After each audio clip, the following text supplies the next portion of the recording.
Wait, before you go any further, has anyone ever repeated something back to you that you only ever said once, in private, to them? That feeling in your chest right now? That's your body remembering exactly how that felt. Cold, exposed, like the ground moved under you for half a second. Here's the truth nobody warns you about. It's never the big, obvious secrets that get you. It's the small, quiet ones. The ones that slip out on a normal Tuesday, over coffee, because you trusted the wrong face at the wrong table, on a day that felt completely ordinary. Today, I'm giving you 7 more things, not the ones everyone talks about, the deeper ones, the ones almost nobody protects, until it's too late, and the damage is already sitting in someone else's hands. Stick around for number 5. It's the one that quietly wrecks the most confident-looking people you know, and almost none of them see it coming until it's already happened. Let's begin. 1. The ambition they'd call too big. Every person has one dream they've never said out loud. Not the normal one you tell people at dinner parties, the real one. The one that sounds almost embarrassing when you imagine saying it in a quiet room full of people you know. Here's why you keep that one locked away. Not because it's silly, but because of what happens the second it leaves your mouth and enters someone else's ears. Picture it. You finally say it. I want to build something huge. I want to be known for this one day. And you watch the room. Somebody laughs. Not a mean laugh, just a small, nervous one. The kind that means they don't know what else to do with what you just said. Somebody says that's cool in a tone that quietly means the opposite. Somebody changes the subject a little too fast, almost like your dream made them uncomfortable with their own life. That reaction sticks. It plants a tiny seed of doubt exactly where your dream used to live, rent-free and confident, without a single question attached to it. And slowly, without even noticing it happening, you start shrinking the dream down to fit what people were comfortable hearing from you. So, don't hand your biggest ambition to a room that isn't ready for it yet. Let it grow in the dark, where nobody's face can shrink it before it's even had a chance to breathe. Speak on it only once it's already real, because a finished result can't be laughed at. It can only be looked at twice. 2. The money mistake that still stings. Everyone has one. The investment that went nowhere. The scam that looked smart at the time, in the moment, with all the right words said to you. The purchase you still think about at 1 a.m., wide awake, running the numbers again in your head. Here's the trap. You tell someone about it, hoping they'll say, "That could happen to anyone, don't beat yourself up."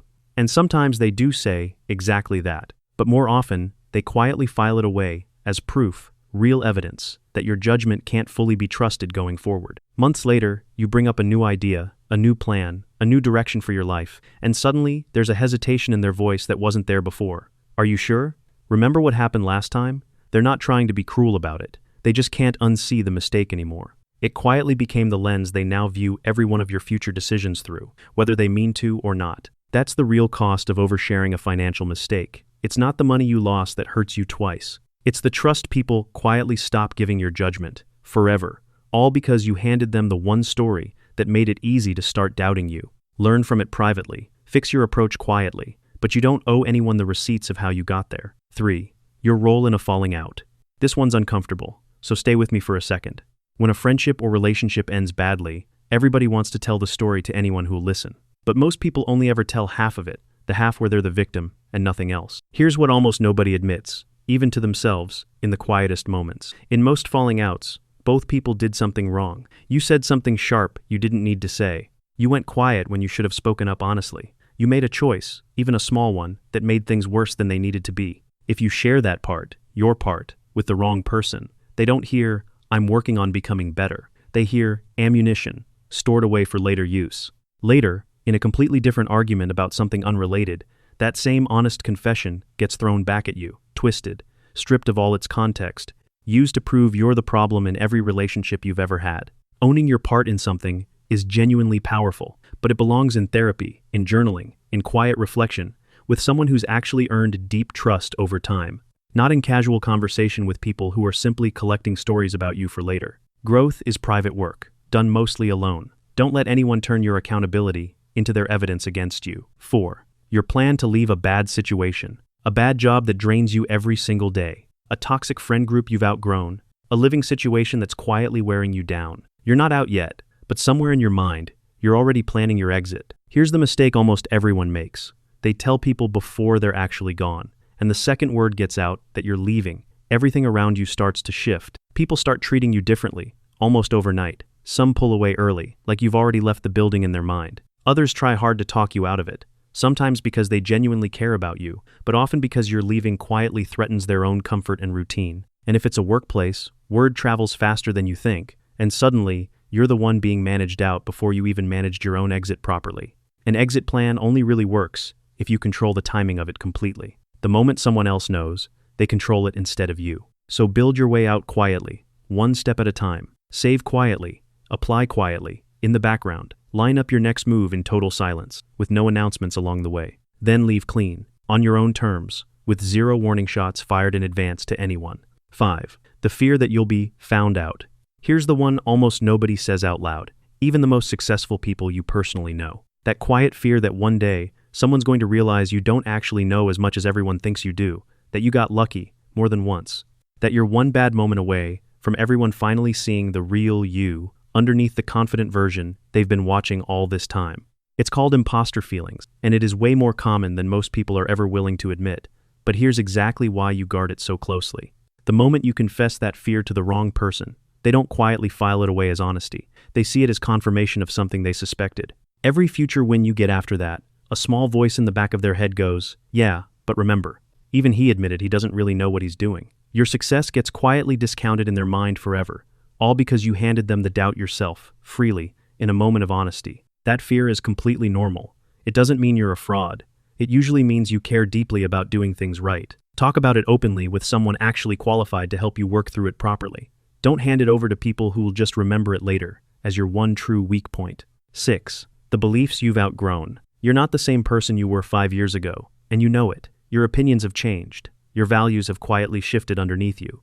Things you used to believe strongly, with your whole chest, you genuinely don't believe anymore. That's growth. That's healthy, normal, human change. But be careful who you explain that growth to, and how much detail you give them. Here's why. Some people don't see change as growth at all. They see it as inconsistency, as proof that you can't fully be trusted, because you used to say the complete opposite of this. They'll use your old beliefs to box you in forever, even long after you've clearly moved past them, because it's simply easier for them to keep you exactly where they remember you than it is to update how they see you today. You don't owe anyone a detailed timeline of how your mind slowly evolved over time. Let your current actions speak for themselves instead. People who actually matter will notice the new version of you through how you live right now, not through some long explanation of who you used to be years ago. 7. Your actual limit.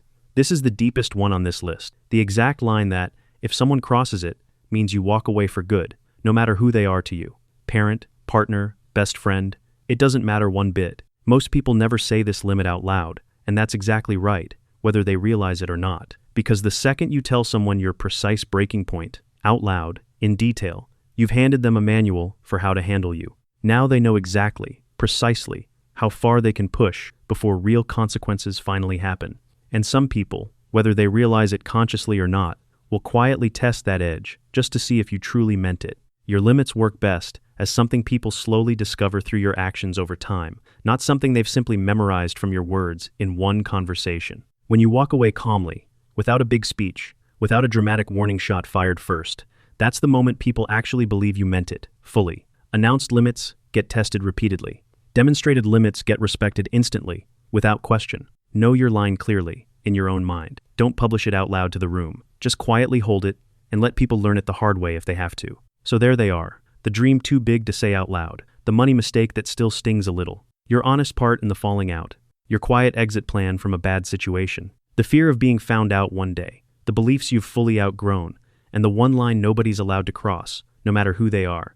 None of this is about becoming cold, distant, or shutting everyone out completely for the rest of your life. It's about being the one who decides what gets shared, when it gets shared, and with exactly who, instead of just handing your whole story over to anyone who happens to ask a caring-sounding question at the right moment. Tell me down in the comments below, which one of these 7 hit you the hardest today, and which one are you personally the worst at protecting in your own life right now? Subscribe, turn on notifications, and I'll see you in the very next one.